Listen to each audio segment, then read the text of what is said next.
The Mojave Desert was not an especially welcoming sight for a town. But that's where Las Vegas was born. By 1920, the town had survived for 15 years.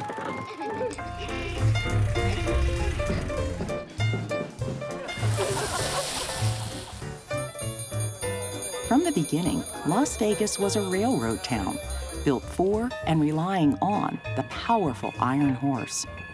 But in the early 1920s, Las Vegans discovered another connection to the world: the automobile. On a road called the Arrowhead Trail, people could now drive all the way to Los Angeles. Las Vegas was still small, but it was on the move. As the 20s advanced, its citizens would bring home more and more of the marvelous tools of the modern world. It was radios, it was long-distance telephone calls, it was daily airmails, and it was talkies. Every day you would read the newspaper and something new was going on. The 20s would be a decade of strife, of busted bootleggers and a contentious strike. But it was also a time of boundless dreams, a decade that reinvented Las Vegas. The 20s pointed the way toward a future that would be big, bold, and almost unbelievable.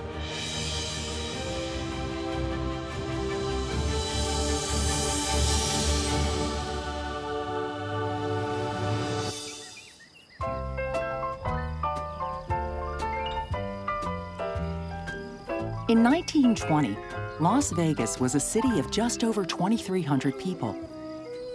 Ed Von Tobel Jr. recalled growing up here. People used to walk down to the railroad depot to see that big old steam engine come in. Las Vegas in the 1920s still was a small town. Everybody knew each other. Life in the desert in the early 20s was not for everyone. In summers, there was no real relief from the heat. There was no air conditioning, so to live here in the summer, you had to be a trooper. Many homes lacked indoor plumbing. Living conditions in Las Vegas were not up to standards for everybody. Some of the houses were more like shacks and tents. In the early 20s, farmers and ranchers still drove into town to sell their goods. Dean Pulsiver. I used to come to Vegas with my father when I was 8, 10 years old. We used to bring down a wagon load of chickens.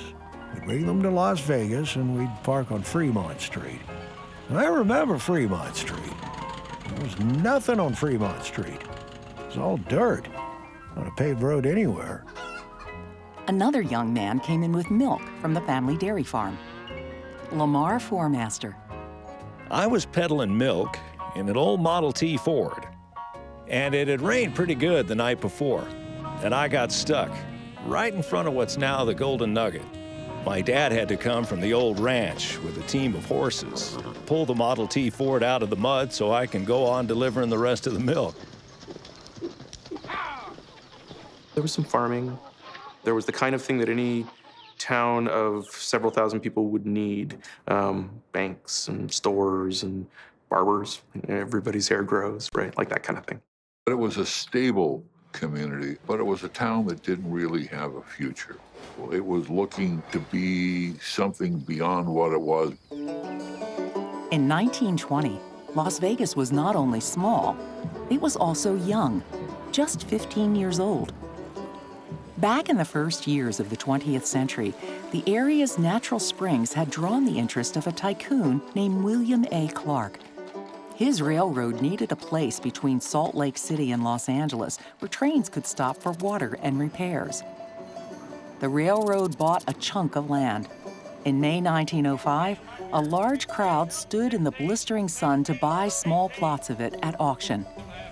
For many, this was the birth of Las Vegas. With Las Vegas, everything focused on two things. It was always water, and it was always transportation. The city was laid out in terms of the railroad. The railroad still controlled the water, so it still controlled how the city was growing. By 1920, the people of Las Vegas were proud of their accomplishments. But there was a lot more to do. You're getting more concern about the kinds of sanitation, the kinds of sanitary conditions that a larger town needs. There are people who are still going around with the idea we can expand, we can develop, we can do new things with this community. The thing we have to remember about Las Vegas is it always thought of itself as a community. This was a town that was going to be a city. This was a town that was going to continue to exist. It wasn't a one-shot deal. This was a town that was going to be a business center for the area, even though it was out in the middle of the desert.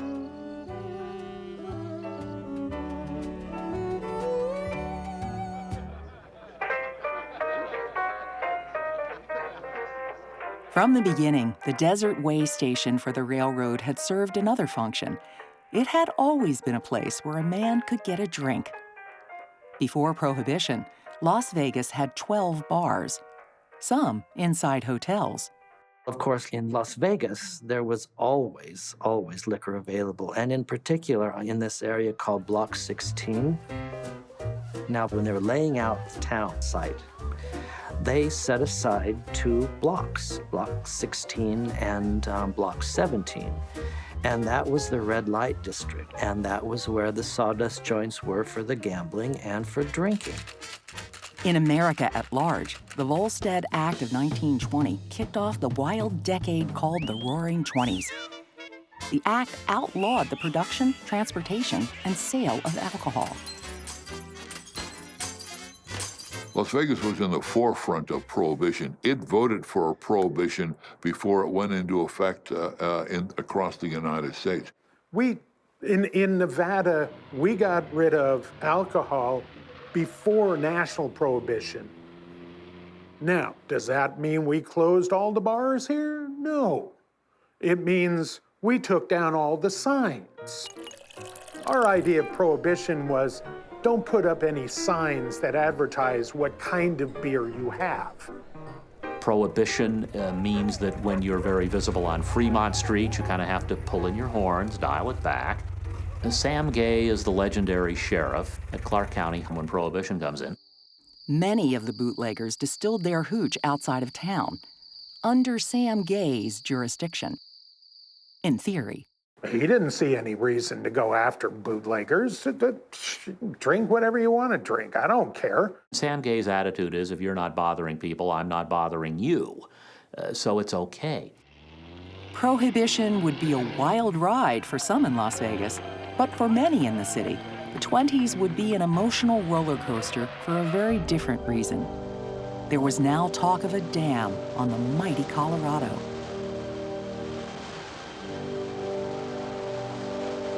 The Colorado River was not America's longest or widest river, but it captured the human imagination because it was a river of incredible energy, beauty, and violence. The Colorado River was very wild, and you couldn't depend on it staying in one place for very long. Floods came down in the winter, it would change its bank, it would go here, it would go there, and it got away from them during a big flood in 1905, and the Colorado River changed its course and flowed right through the Imperial Valley into the Salton Sink and became the Salton Sea, which is still there today. The Imperial Valley, at the very southern end of California, it was producing meat, cattle, pigs, chickens. It became a really important breadbasket for the country. There had been talk of building a dam on the Colorado going back into the mid-19th century. People wanted to control it. The League of the Southwest is formed, and these are the 7 states that share the Colorado. The League of the Southwest, they began gathering representatives from all of the 7 states of the Colorado River Basin. And that included a man from Las Vegas named Charles Pemberton Squires, Pop Squires. C.P. Squires is one of the developers and one of the promoters of Las Vegas. He came here in 1905. In the early days of Las Vegas, Squires and his partners helped finance a tent hotel, a bank, a real estate firm, and the first electric power and telephone companies in Las Vegas. He invested in lumber and mining, too. In 1908, he bought the Las Vegas Age newspaper. He really was not a newspaper man. He was a promoter of Las Vegas. C.P. Squires fervently believed that the destiny of Las Vegas was linked with one very large object. C.P. Squires. I knew there was one thing above all that Nevada, especially Las Vegas, needed. That was a dam in the Colorado River. Florence Boyer.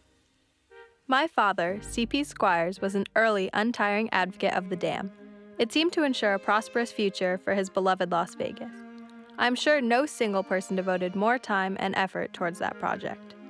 He was one of the greatest boosters, so he got involved with the League of the Southwest.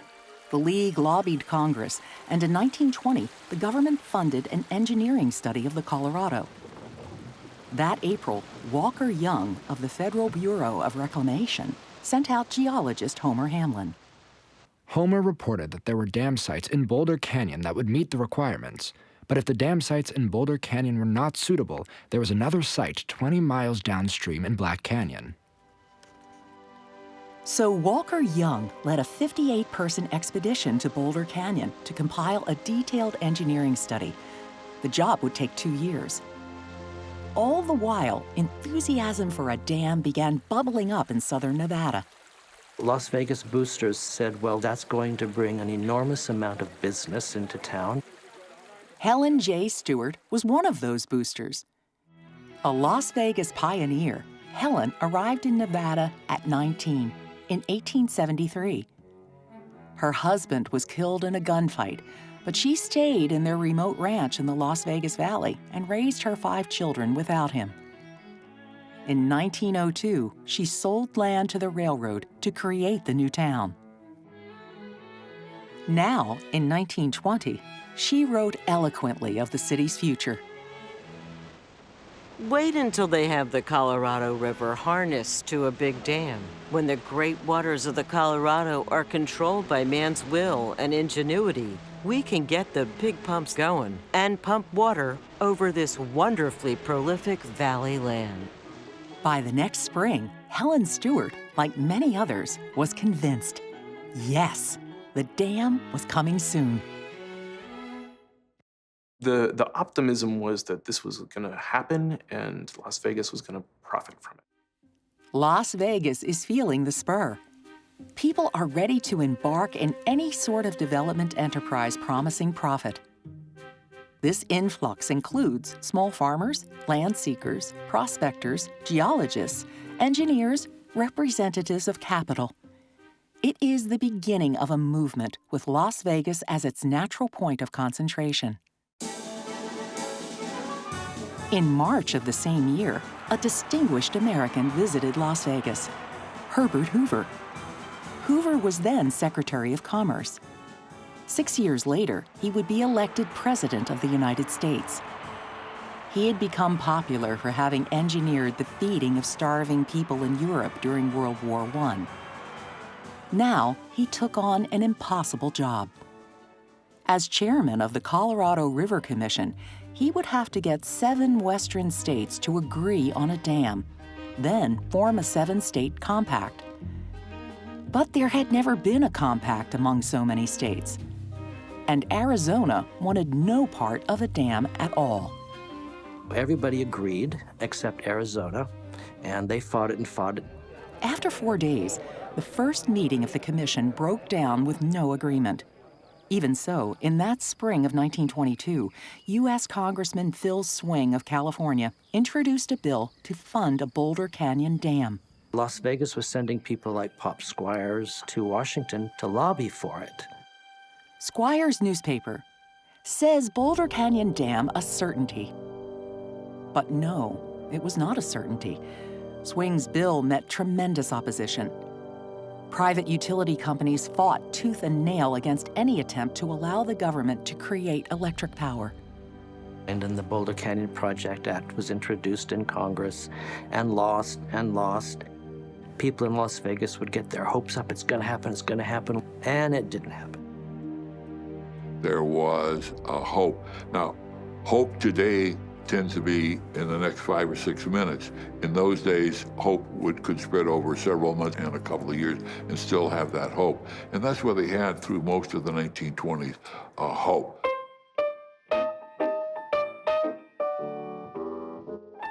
Hope was always about the future. And in the early 1920s, many of the modern marvels Las Vegans were hoping for were beginning to show up.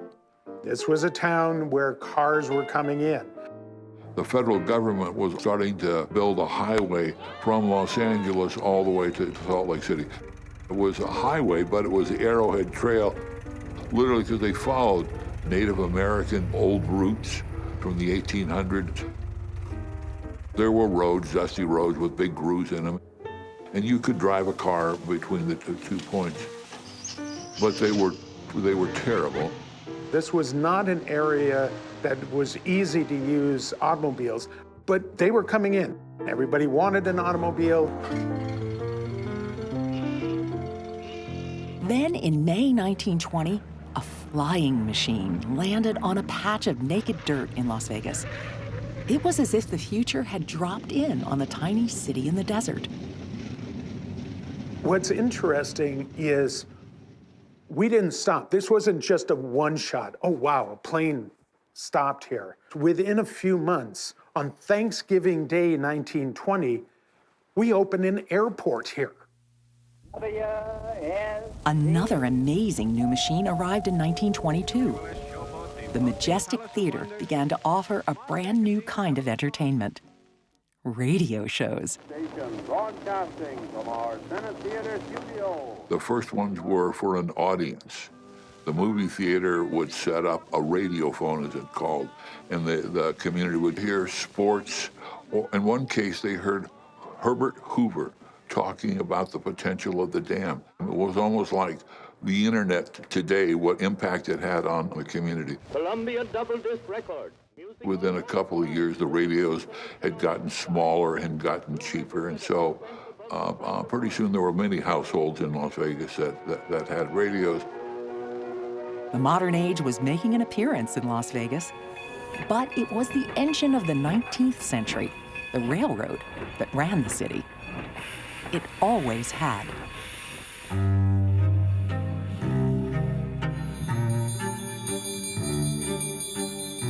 The railroad that founded Las Vegas was the venture of William A. Clark and his family.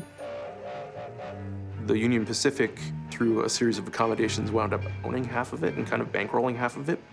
It was pretty clear that the animating force behind the Salt Lake route was Clark and Clark's interests. He was a tycoon of substantial proportions, and by the early 1920s, he was toward the end of his life. Senator Clark decided that he was done with the railroad business, and in 1921, he sold it to the Union Pacific. And they ran things a little stricter, a little tighter, a little more businesslike, and immediately laid off between 60 and 100 people in Las Vegas. That's the shift from kind of a family, tycoon, distant, relative kind of thing to this sort of modern managerial capitalism kind of thing. The relationship between the railroad and its city soon suffered a crippling blow. It would be called the Strike of 1922. The trouble had been brewing for years.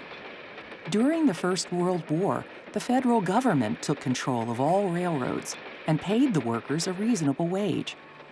But after the war, railroad operators were back in control, and wages for the workers were cut. Once in 1921, then again in June 1922. The Harding administration was very aggressively pro-business. They announced, I think, 12% cut in wages for shop workers. And this was across the board, right? Not just in Las Vegas, but elsewhere.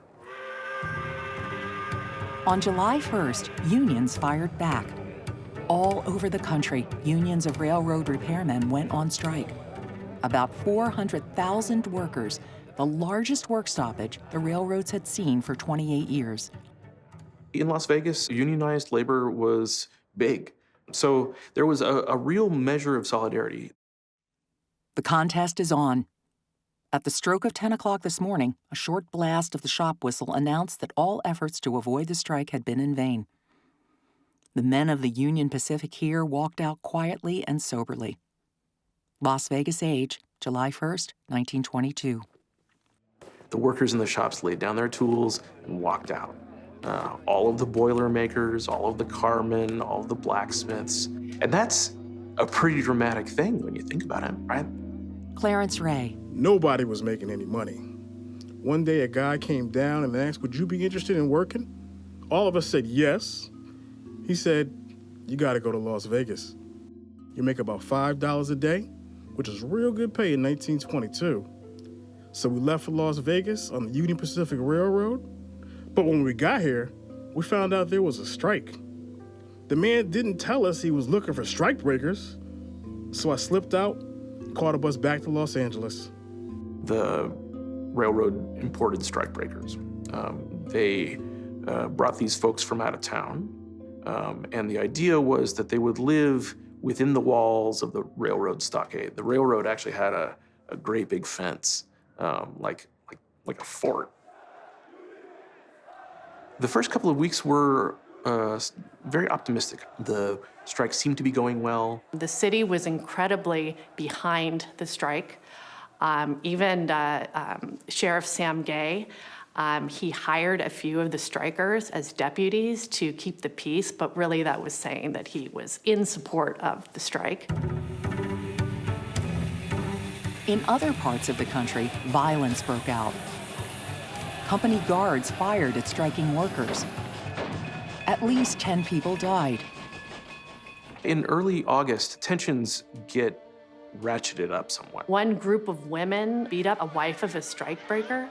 It was a wild moment. 18 strikers were arrested for trying to stop strikebreakers from working. It becomes a very ugly situation in Las Vegas. Unions of train drivers joined the repairman strike.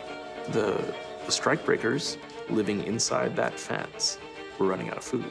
They started to have dwindling supplies. The strikers didn't know this. This was only revealed afterwards in the telegrams, the private telegrams of the railroad. On August 8th, Union Pacific lawyer Frank McNamee Sr. wrote Governor Emmett Boyle. Frank McNamee. A body of strikers numbering from 50 to 100 stopped our train number 20 at the West Yards at Las Vegas and forcibly and brutally beat up and dragged from the train 5 men employed by the railroad. On the 3rd day of August, our trainmaster Zentmeyer was tarred and feathered. Unless some steps are taken, immediately there is a danger of a calamity befalling Las Vegas in the way of loss of life. The governor of the state of Nevada has to come down to Las Vegas in an effort to quiet the strike. The town is simmering. It seems like a moment when something's really going to happen. But one night, a striker made a big mistake. He leveled a gun at the governor himself. Governor Boyle pulled out a revolver and disarmed the striker. Then he called in the state police to restore order.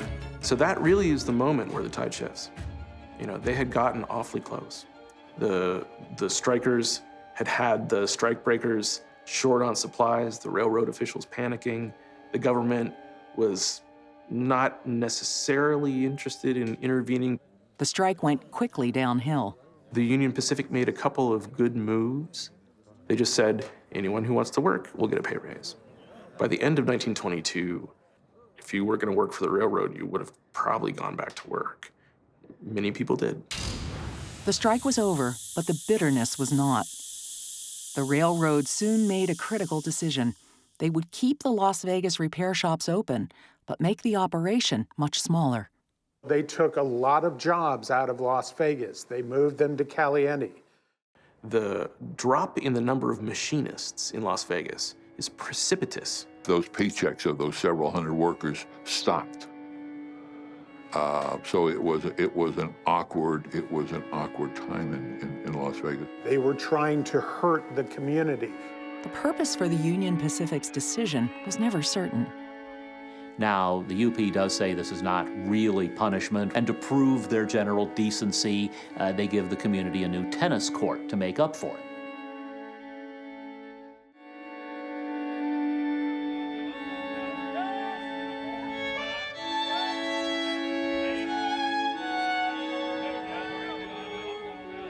There's a difference between being a railroad town and being a town with a railroad.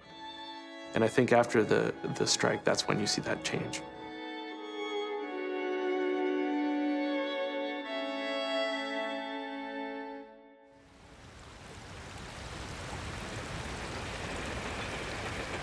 Even as the strike was winding down, engineer Walker Young was delivering his final report about the intended dam site on the Colorado. None of the Boulder Canyon sites would work, but Walker Young had another idea. We thought of Homer Hamlin's suggestion of a dam site about 20 miles below Boulder. We three got in a boat and we sized Black Canyon up. When we were there, we discovered a stake that was set by Homer several years before. Black Canyon was more accessible and more solid than Boulder Canyon. The canyon could bear a heavier load. And Black Canyon had one other crucial advantage. I discovered it was possible to actually build a railroad from Las Vegas to the top of the Black Canyon dam site. We could get the resources, millions of tons of materials, down to that dam site on a standard gauge railroad. As I've said many times, the Lord left that dam site there. It was only up to man to discover it and to use it. In late 1922, Herbert Hoover and the Colorado River Commission met again. Pop Squires and several other boosters from Las Vegas went to Santa Fe, New Mexico, where these representatives from the 7 states were meeting. Okay, we're going to build a dam on the Colorado River. Pop Squire says, yeah, great, this is going to be great for Las Vegas and LA and the Imperial Valley and everybody else. But how are we going to divide the waters? California is going to get most of it because it's California and it's big and it's growing and it's always big and growing and developing. Nevada gets 300,000 of those 7.5 million acre feet. But for C.P. Squires, even this amount was a triumph. It was my father who insisted that in the distribution of water, Nevada be allowed 300,000 acre feet. Nobody at that time thought we'd have much use for it, but he insisted that it be put into the compact. In November 1922, 6 states signed the Colorado River Compact. When you look at the 20s in Las Vegas, like, okay, we've got aviation coming in, woohoo! We've got the Arrowhead Trail highway coming in and that getting improved, woohoo! We've got the strike against the UP, not so good. The move of all the jobs out of the rail yard, not so good. Then we get the Colorado River Compact. Oh, that's a good one, because the Colorado River Compact means that something is going to finally happen with the river. We're going to finally probably get a dam built. Or would they? Congress was not yet convinced. In the spring of 1923, 40 congressmen came to Nevada. Merle Emery was enlisted to ferry the visitors up and down the river. You talk about Las Vegas entrepreneurs back in the day, and Merle Emery was probably one of the most colorful and interesting of them. He made his living river running. Merle Emery. We were real busy at that time because we were hauling governors and senators and congressmen till they were running out of our ears. And it didn't make any difference to him who they were. They were just someone that got in the boat. Don't rock it. Don't fall overboard. I won't save you. And he took them up and down the river. C.P. Squires soon took the Las Vegas sales pitch to an even higher authority. One morning in Washington, I was given an interview with President Calvin Coolidge. He was very pleasant and polite and allowed me to tell the whole story. I was sure that I had him completely convinced. I said, "Now, Mr. President, isn't that a wonderful project?" expecting him to say, "Why, yes, and I favor it." But I could get no word from him as to whether he would approve the bill or not. Legislation for a dam still continued to languish in Congress. Helen Stewart and the rest of Las Vegas were still waiting. Our Boulder Canyon Dam appropriation is delayed until next December meeting of Congress. The wise ones will hold on and wait with patience and make money. Oh, let it come soon.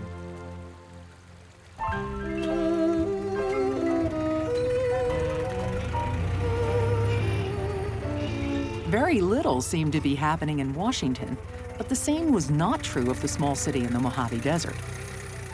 In the mid-20s, the Las Vegas Review described the state of the city and its future. Las Vegas has 5 churches, 2 large banks, 2 newspapers, electric lighting and telephone systems, a good public library, and all the improvements of a modern community. It is likely to become one of the great cities of the West. The city was growing, and as it did, it went back to its roots. Even before the auction that created the town in 1905, developer J.T. McWilliams had created a settlement near the railroad. The area was now called Old Las Vegas. In 1923, the city constructed a new school here, the Las Vegas Grammar School, later known as the West Side School. The next year, Helen Stewart sold land near the school to Dr. Roy Martin and other prominent Las Vegans. With visions of the coming dam dancing in their heads, they created a subdivision. They called their project West Side, and the name would stick. It should become a choice residential section with the growth of Las Vegas. It is a gratifying success. Nearly all the $100 lots have been sold. The Las Vegas Age, April 5, 1924. Alice Doolittle, a dental hygienist, recalled the mid-20s mood in Las Vegas. Ed Von Tobel used to come up and have his teeth fixed, and he said to me one day, "Mrs. Doolittle, buy some land." I said, "Where?" "Anywhere," he said. "North, east, south, or west, just buy it."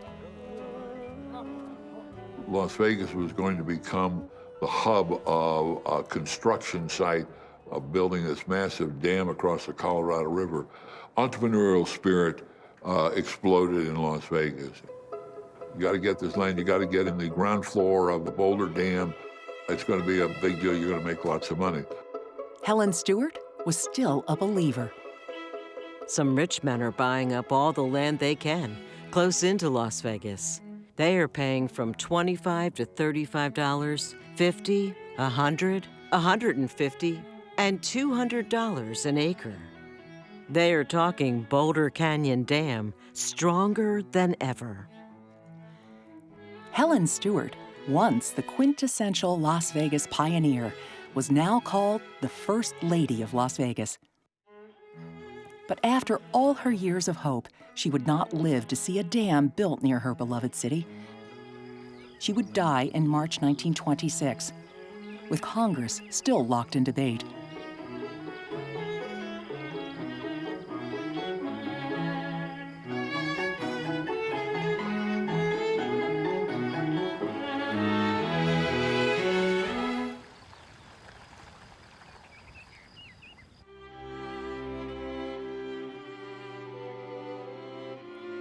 Demographically, Las Vegas was still a typical Nevada town. Most residents were white, of European descent. But not all. This was a more diverse community than we tend to think about. The African American community was tiny, a group of some 50 people. The original ethnic group was still here. A small band of Southern Paiutes lived on a tiny reservation. Most of them were destitute. Diseases brought in by white people added to their distress. The largest minority population was from the Asian community, Japanese. Many Japanese Americans were truck farmers. Bill Tamayasu came to Vegas in 1916, then married a picture bride from Japan whom he never met. Together, they raised a family and worked a farm for over 50 years.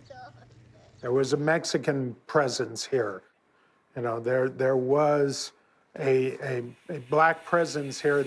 One African American was Clarence Ray, who had been brought in to help break the railroad strike in 1922. In 1925, I just moved back up here to stay. Blacks worked in the railroad shops. They worked as machinists and electricians. Everybody had some kind of job. Clarence Ray thought the African American community was very robust, very successful, He saw all of the businesses owned by blacks. Back in the 1920s, blacks and whites in Las Vegas got along fine. We went to everything together. Everyone went to school together. We never had any trouble until later. Clarence Ray thought that there was harmony among African Americans and whites at the time. I don't know how much of that is really true. Not everyone in Las Vegas was keen on integration. For decades, America had seen massive immigration. Competition for jobs triggered a national backlash, especially the rebirth of the Ku Klux Klan. In the 1920s, the group had several million members, or even more. They were organizing across the country, and one of the places that they came to was Las Vegas. This is a group that, yes, they're racially biased, obviously, but at the same time, the KKK is targeting religious groups like members of the Catholic Church, Jews. The KKK included 10 claverns in Nevada. A lot of the railroad jobs are lost here, and they're taken to Caliente, Nevada. So I think that brings about a lot of tension. Fewer jobs usually brings out the worst in us. And we see that with the Ku Klux Klan marching down Fremont Street in full regalia. Frightening. But the African American community was appalled. And the white community here in Las Vegas promised that the Ku Klux Klan would not become a part of this community.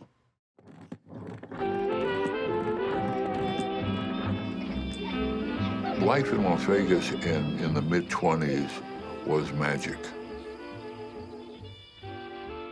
1923 saw the beginning of a significant change in the community of Las Vegas, and that was because of technology. One of the trailblazers was Bob Griffith. He had moved to Las Vegas as a kid in 1905. Late in life, he would say, "I was lucky.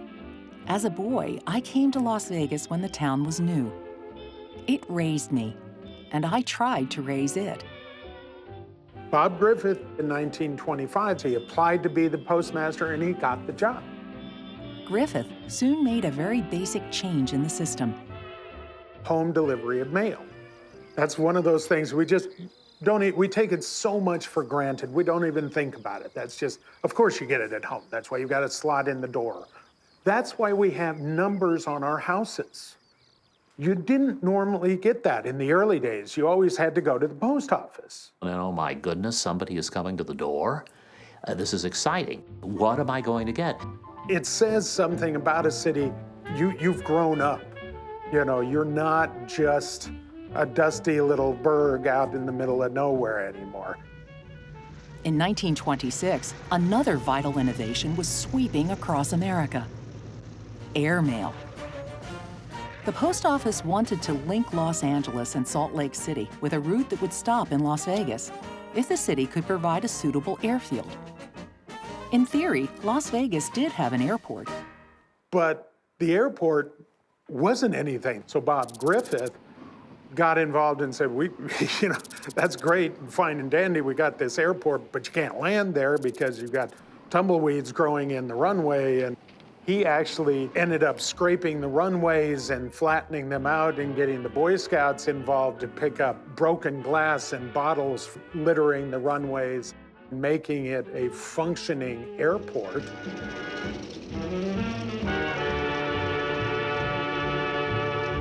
In April of 1926, Western Air Express flies into Las Vegas for the first time. Think of it in the 20s. This is brand new.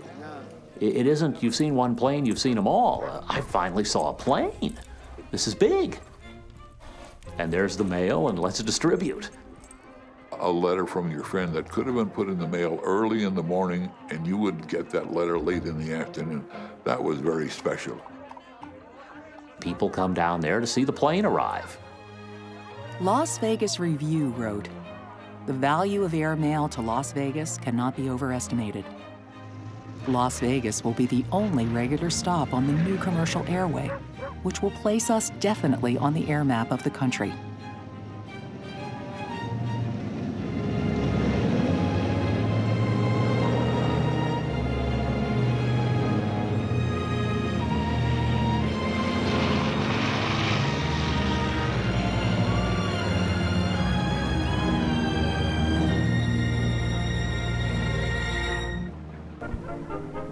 Suddenly, all kinds of important people might drop in for a visit to Las Vegas.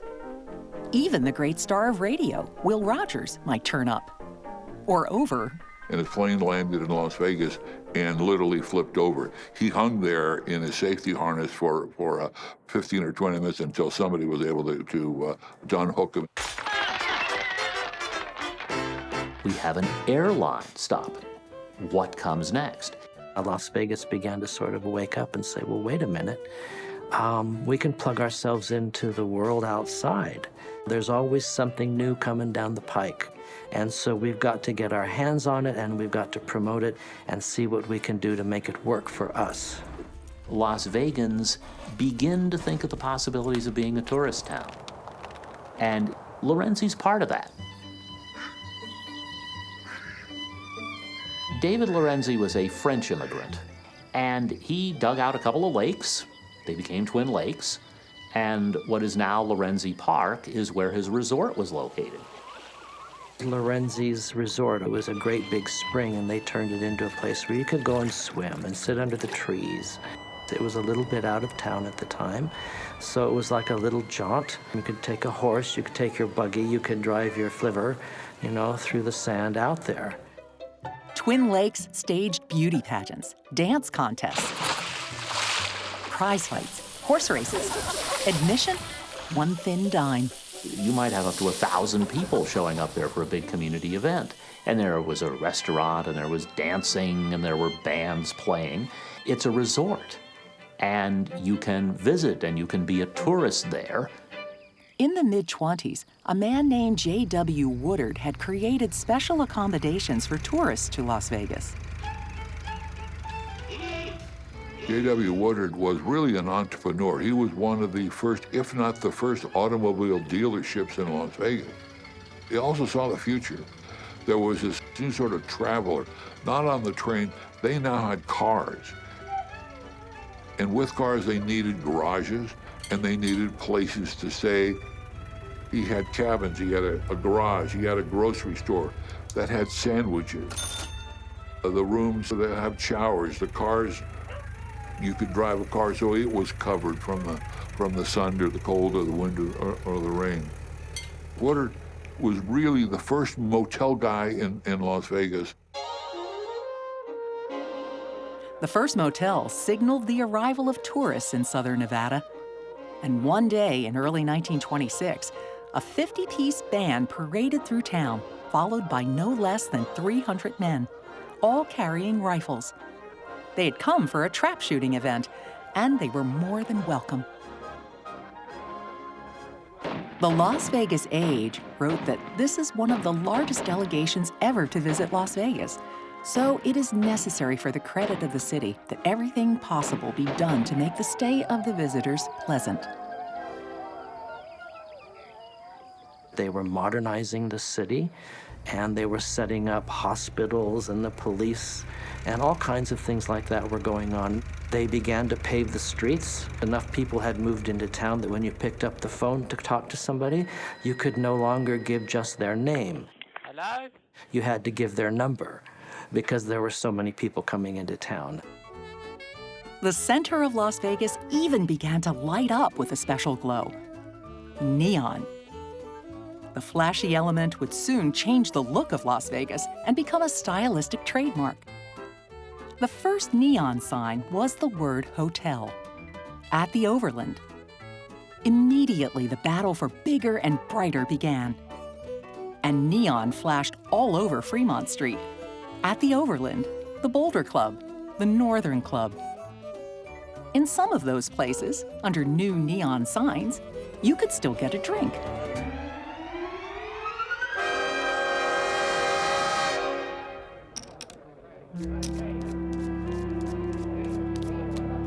In the mid-20s, Las Vegas gambling clubs were still managing to ignore prohibition. There were no roulette wheels, but card games were plentiful and legal. William German was the mayor. He campaigned in 1923 on a strict, hard-nosed policy of he was going to find a way to enforce prohibition, and in essence, he was going to end gambling. But German's efforts to clean up the city were consistently blocked by the city commission.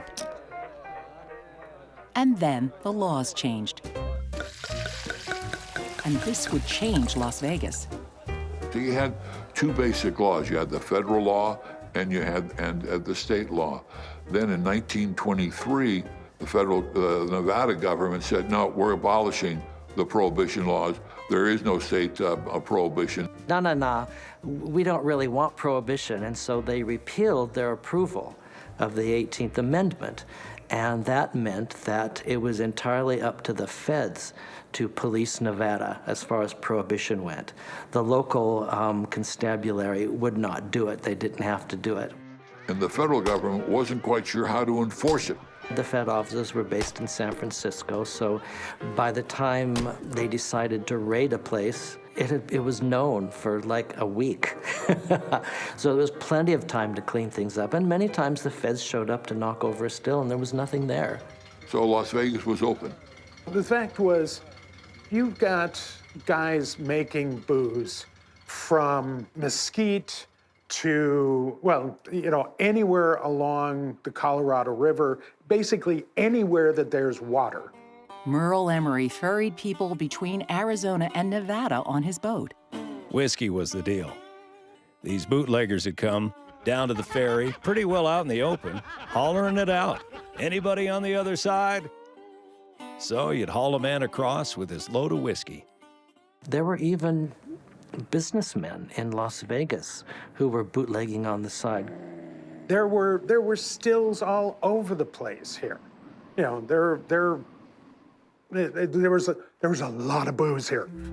And Las Vegas now saw something it had never seen before: a gangster. Jim Ferguson was a walking archetype, a tough guy up to his neck in bootlegging, bribery, and violence. Because of him, a young boy would die on the streets of Las Vegas. Ferguson is a boss of Las Vegas in ways that politicians were not bosses and other economic factors were not bosses. He is our corrupt criminal boss of the 20s. A ready target awaited him: the Arizona Club in Block 16. He came down to Las Vegas, and what he found was that Block 16 was pretty much in the hands of the same people who'd been running it for well over a decade. And this is an opportunity. In 1925, Ferguson invaded with his gang the Arizona Club.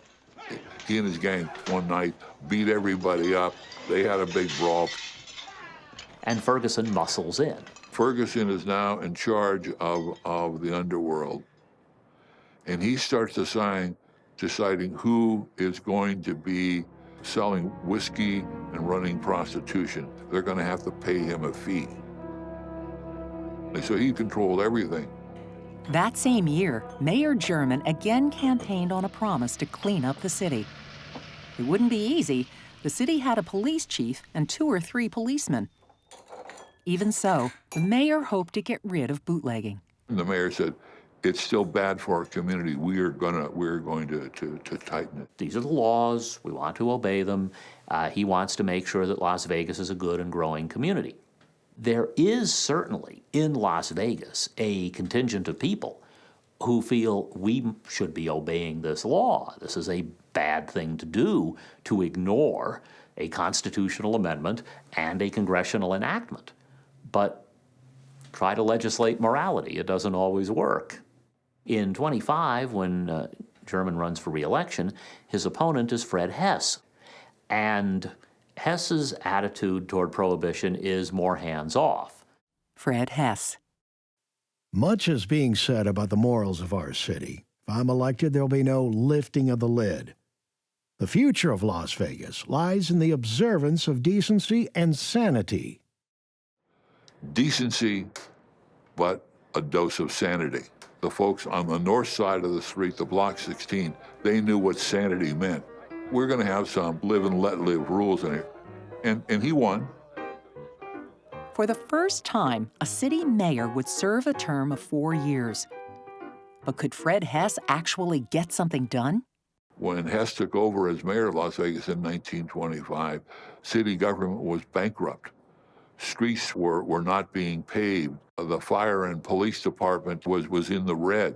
He decided to fix that. Well, they started to institute stiff fines. Ferguson, he ends up working out a system, a protection racket, where he works with members of the city police department. They would bust people on a regular basis.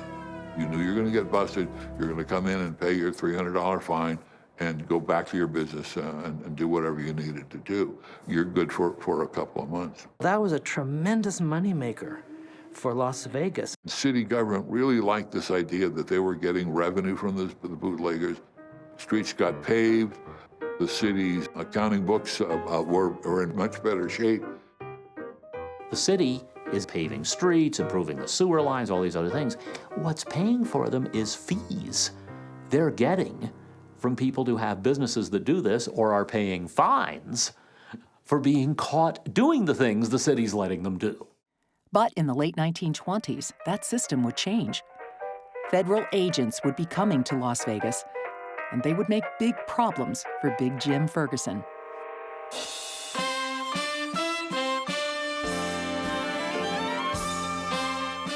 In 1928, the El Portal Theater opened on Fremont Street, a beautiful Spanish-style venue that could hold over 700 people.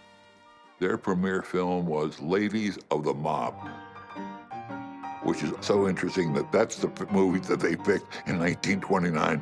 Little did they know, a couple of decades later, it would have a little bit more meaning. The movie starred Clara Bow. Now, Clara Bow was known as the It Girl.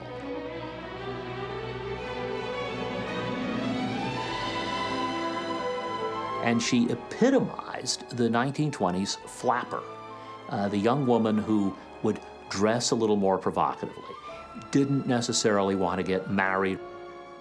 She ends up in one of the first major celebrity marriages in Las Vegas to a cowboy actor named Rex Bell. They end up, in years to come, getting their own ranch southeast of town. The It Girl, that's the first film at the El Portal.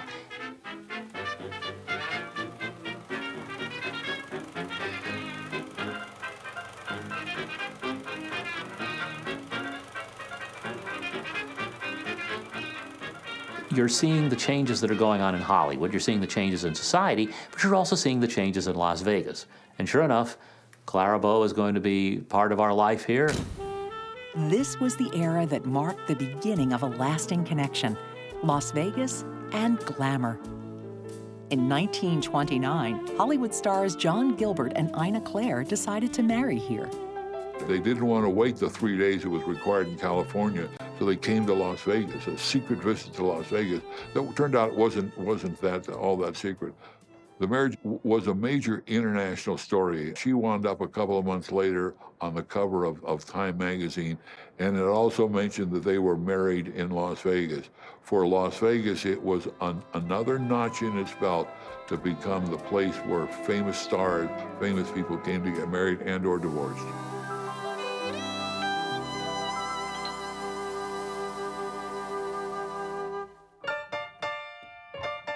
That same year, films began coming to the El Portal that could do something they never done before. Rescue that car. I hope you like these flowers, Michael Jeffrey. They talked. Now, with sound, motion pictures, and radios, the world could talk to Las Vegas. And Las Vegas could even talk to the world. The first long-distance phone call between Las Vegas and the outside world connected the San Francisco and Las Vegas Chambers of Commerce. San Francisco told Las Vegas, "The eyes of the world are upon you, and you are to be congratulated upon the inauguration of this important link. the absence of which has heretofore isolated an important city. We're now part of the world. And Las Vegas in 1929 suddenly has a daily newspaper. That's a sign in the late 20s, Las Vegas is headed places. It was radios, it was long-distance telephone calls, it was daily airmails, it was delivery to your door, and it was talkies. Aviation, automobiles, we have movies coming here, we've got movies being made here. Every day you would read the newspaper and something new was going on. It was a magic time.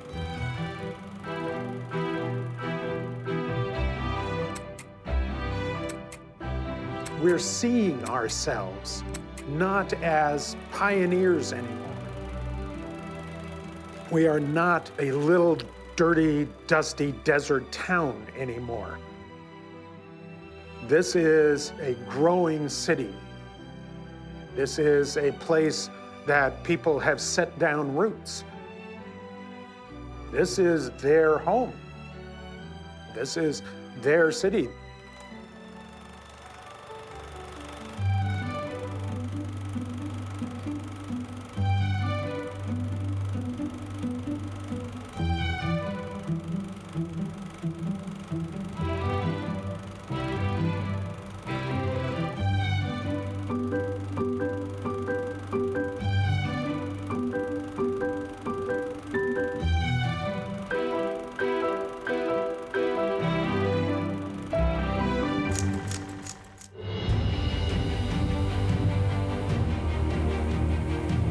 Yes, the on-again, off-again dam project was now on again.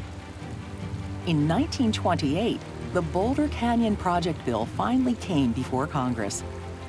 However, the proposed dam site was not, in fact, in Boulder Canyon. Bureau of Reclamation looks at locations, and they pick one in Black Canyon. But because they called it Boulder Canyon Project Act, it would be considered Boulder Dam. Las Vegas held its collective breath as Arizona's two senators began to filibuster the measure. A melee broke out on the Senate floor, with fists cocked and tempers raging. Then the Senate adjourned for the summer. Another delay. Finally, in December 1928, the Senate passed the measure. But even now, nothing was sure. The danger to the Boulder Canyon bill is the White House, the New York Times wrote. Would Coolidge sign it? It didn't seem likely. Calvin Coolidge. I am a good deal disturbed by the number of proposals that are being made for an expenditure of money, the Boulder Dam bill. I think the lowest estimates on that are $125 million. I don't know just what will happen to the Treasury. As private enterprise can very well fill this field, there is no need for the government to go into it. But just 3 weeks later, without explanation, Calvin Coolidge signed it. President Coolidge signed the Boulder Canyon Project into law on December 21st, 1928. And Las Vegas absolutely busted out. They had bands playing. They had a parade that went down Fremont Street. There's lots of photographs of it. All of them with their horns and their drums, and they were pounding, and everybody just celebrated. People in Las Vegas would always remember the day. Leon Rockwell. We got the fire truck out, and my God, everybody that could hooked onto it, in carts and baby buggies and everything else, just like they was nuts. There was people that got lit that had never taken a drink before. Dean Pulsiver. Everybody in Las Vegas was out celebrating until the wee hours of the morning, and I was one of them. I was out there celebrating until I had to go to work. That was the making of Las Vegas. That made the West here. Now we know that there is going to be a dam constructed right here in the area. That is what Southern Nevadans are excited about. There's money to be made in this. There are people who are going to come in here and spend money, and there's going to be some action in Las Vegas. Land values soared, population jumped, and construction skyrocketed. Sleepy real estate offices suddenly became madhouses. Everybody's got their own dreams. Everybody's got their own ideas of how this is going to affect the community.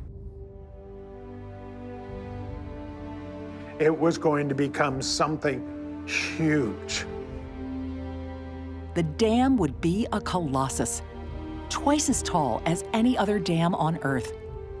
It would take years to build. Its reservoir would inundate 227 square miles of valley. Its funding came from one of the largest single appropriations bills Congress had ever enacted. For the first time in history, a major player in the development of Las Vegas had suddenly stepped onto the scene: the federal government. But a few months later, the mayor of Las Vegas and its police chief were not celebrating.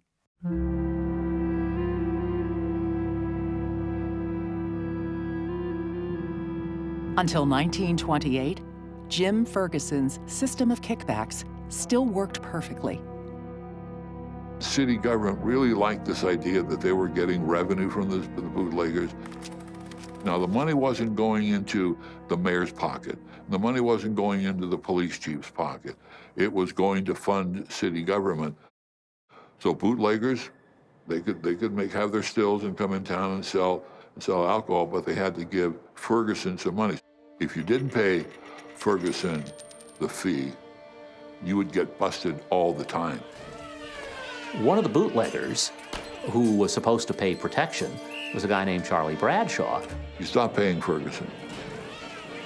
And Bradshaw started to get arrested on a regular basis, more often than any of the other bootleggers in town. And that changed everything. Charlie Bradshaw is making a regular delivery with his wife. Son's in the back seat. He's driving, it's a dirt road. Police chief Spud Lake spots Bradshaw, starts chasing him. The special deputy gets out on the running board of the car and fires 3 shots at the tires of the car.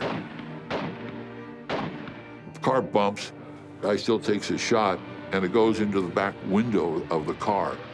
It was at that moment that Bradshaw's 8-year-old son looks out to see what's going on, and the bullet hits him straight in the head, kills him. The police chief, Spud Lake, and his deputy were both charged with murder, with manslaughter. But the jury found them not guilty because they weren't quite sure about the shot,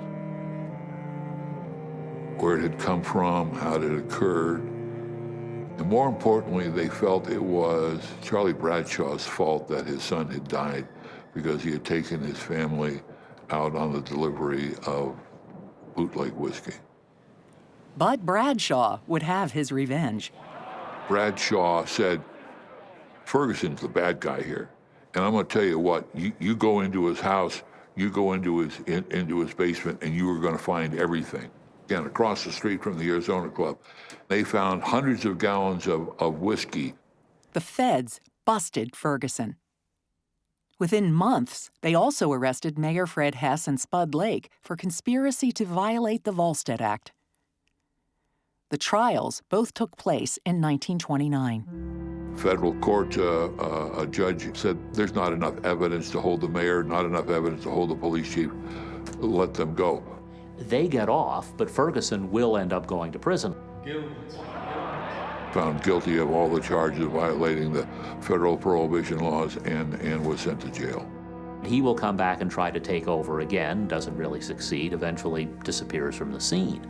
But what we're seeing here is kind of, you think of Capone and company in Chicago and the St. Valentine's Day Massacre. This is the miniaturized Las Vegas version of these things. And the community is well aware of what's going on. It's a form of organized crime. And he's an organized crime boss. No one knows when Jim Ferguson died. His death was never mentioned in the newspapers of the city where he had been the king of the bootleggers.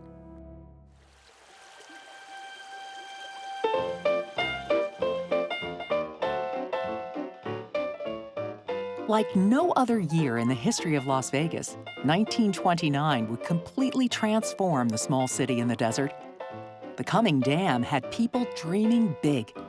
People moved to Las Vegas by the hundreds and quickly by the thousands, looking for jobs, looking for opportunities. And the town was wide open. Of course, then the big question was, where are you going to put the workers? How much of the money are we going to be able to get into Las Vegas? Maybe the city would be the headquarters of the project. Thousands of workers would swarm in. Housing would boom. As soon as the word comes that this is going to happen, people start showing up here for jobs. Secretary of the Interior, Ray Lyman Wilbur, came out to do a reconnoiter. And they were going to size up Las Vegas, and they were going to go out to the dam site and have a look around, and then they were going to decide what they were going to do. Las Vegas wanted to polish its shoes and wash its face and make as good an impression as they could.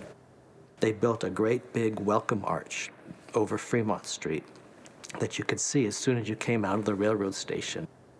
Las Vegas went to great measures to secure Secretary Wilbur's good opinion. You know, that was the first time we actually got around to closing up all the bars on Block 16. The government would build a whole new town for the construction workers. Boulder City, it would be called.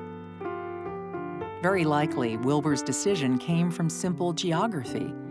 Las Vegas was just too far away from the dam in Black Canyon.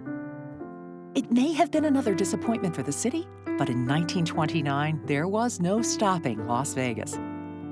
That October, we have the crash in New York, and this is considered the onset of the Great Depression. In Las Vegas, they know that construction of the dam is coming. There are discussions going on about reducing the residency requirement for divorce, about allowing casino gambling, and Las Vegas is getting ready to boom. There would be no depression in Las Vegas. On the contrary. You had businesses opening right and left all through the late 1920s and early 1930s. On New Year's Day of 1930, the Las Vegas Review-Journal wrote, "We believe that Las Vegas today stands on the very threshold of unparalleled development. She is to emerge the metropolis of the state of Nevada." That same year, Secretary Wilbur would return. As newsreel cameras whirled, he would drive a silver spike into the railroad tracks. The act signified the completion of a rail line to the future site of Boulder City. But what the ceremony was really doing was celebrating another kind of connection, the one between Las Vegas and the future.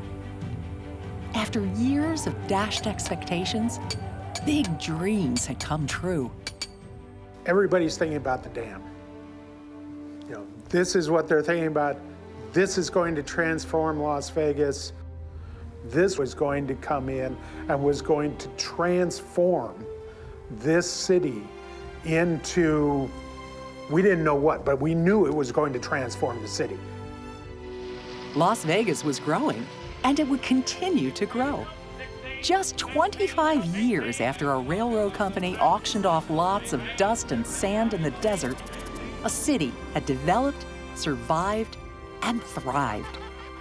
These original pioneers who came out to establish Las Vegas as this outpost, this ranch in the middle of one of the hottest, most inhospitable deserts in the country, did what they did, which then allowed the next generation to come up and turn Las Vegas into a real live city. The small town, long dependent on the railroad, needed to find another way to survive. By 1930, it had found one. The Hoover Dam was coming. With it would come a city that no one in the world could possibly imagine. Las Vegas had suddenly become a 24 hours a day boom town. And it was a boom that would never quite end.